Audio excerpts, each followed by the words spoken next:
dalam peperangan Ghazwatul Hind ya, kayak gitu.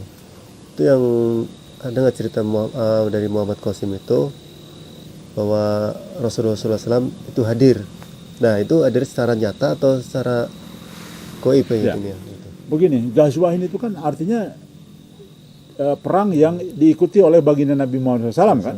Nah, jadi Muhammad Qasim memang memberi isyarat kepada kami bahwa Nabi Muhammad SAW secara nyata hadir di dalam peperangan itu, namun yang mengetahui hanya panglima-panglima perang saja. Jadi tidak semua umat Islam tahu ada kehadiran baginda Nabi Muhammad SAW. Namun memang waktu selama ini kan kita nyangka gaib ya, hadir secara gaib. Tapi saya dikasih isyarat lah ya.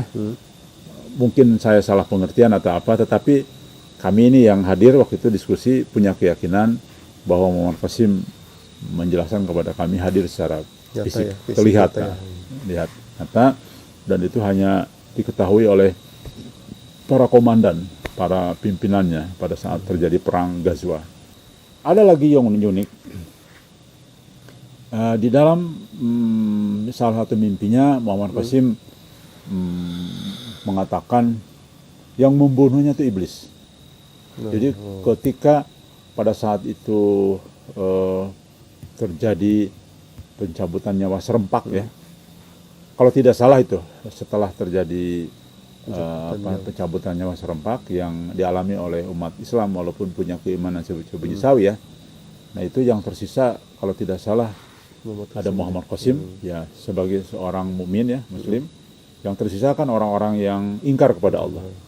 Nah pada saat itu Muhammad Qasim mencari ke sana sini, barangkali menyadarkan orang untuk sadar ya, mencari-cari orang. Waktu itu sepi dan itu terjadi di Madinah kalau tidak salah. Sudah jarang orang itu ya, dilihat sama dia jarang, sedang mencari-cari, ketemu ada orang, dia samperin. Dia pikir perempuan itu, kelihatan seperti perempuan, tapi dia tidak tahu persis ya. Dia samperin, tiba-tiba berbalik, iblis ternyata. Dan iblis pada saat itu mengatakan, kamu sudah merusak semua rencana saya, kamu menghancurkan semua rencana, kamu saya bunuh. Nah, disitulah Muhammad Qasim terkena pedang atau pokoknya senjata tajam ya. Dan akhirnya penuh dengan luka, Muhammad Qasim lari ke Madinah ya, ke rumahnya, dan di situ beliau ketemu dengan baginda Nabi Muhammad SAW. Nah kemudian jadi kan berarti artinya Ghazwah kan hadir kan baginda Nabi Muhammad SAW. Nah jadi itu menunjukkan ada sinkronisasi ya. Memang ini kontroversi sebetulnya karena di dalam hadis kan tidak ada. Tetapi saya yakin ini. Kenapa? Karena begini. Untuk apa coba? Allah Subhanahu wa Ta'ala menyelamatkan jasadnya baginda Nabi Muhammad SAW. Tidak terkena tanah ya. Lapuk tidak terkena tanah. Nah, tidak habis terkena tanah, terkena ulat dan sebagainya. Sama dengan tujuan kenapa Fir'aun juga diselamatkan kan? Untuk pembuktian bahwa Fir'aun benar ada. Nah, saya insya Allah punya firasat bahwa benar yang dimimpikan Muhammad Qasim. Itu adalah bagian pembuktian dari Allah Subhanahu wa Ta'ala. Untuk apa? Allah punya maksud untuk jasad, untuk hadir kembali gitu ya. Iya, jasad Nabi Muhammad SAW gitu. Utuh gitu. Untuk apa? Nah, ternyata terjawab. Insya Allah ini maksudnya. Ya, wallahu a'lam. Allah lebih maha tahu. Kita hanya bisa memprediksi, karena jangan lupa bahwa banyaklah hal-hal yang sekarang terjadi itu sesuai dengan guidance Nabi Muhammad SAW, hadis-hadis juga petunjuk dari Allah dalam bentuk mubasyirat. Nah saya kira itu.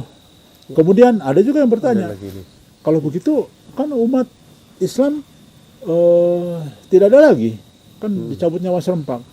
Kalau gitu siapa yang menyolatkan? Nah itu ya. Itu yang sempat ada pertanyaan dari teman-teman juga. Udah dijawab sama Muhammad Qasim. Beliau mengatakan yang menyolatkan adalah baginda Nabi Muhammad SAW dan seluruh Nabi. Masya Allah. Turun dari langit, seluruh Nabi menyolatkan. Mungkin enggak? Ya, bagi Allah Subhanahu wa taala sangat mudah sekali ya. Ya. Sangat mudah. Kalau kita cermati, ini sangat mudah bagi Allah untuk berbuat demikian. Sama seperti kisah Hanzalah yang dimandikan para malaikat. Ketika terdengar pengumuman komando perang, Hanzalah segera keluar ikut peperangan bersama Rasulullah Shallallahu Alaihi Wasallam. Padahal ia saat itu masih junub, belum sempat mandi, kata istri Hanzalah.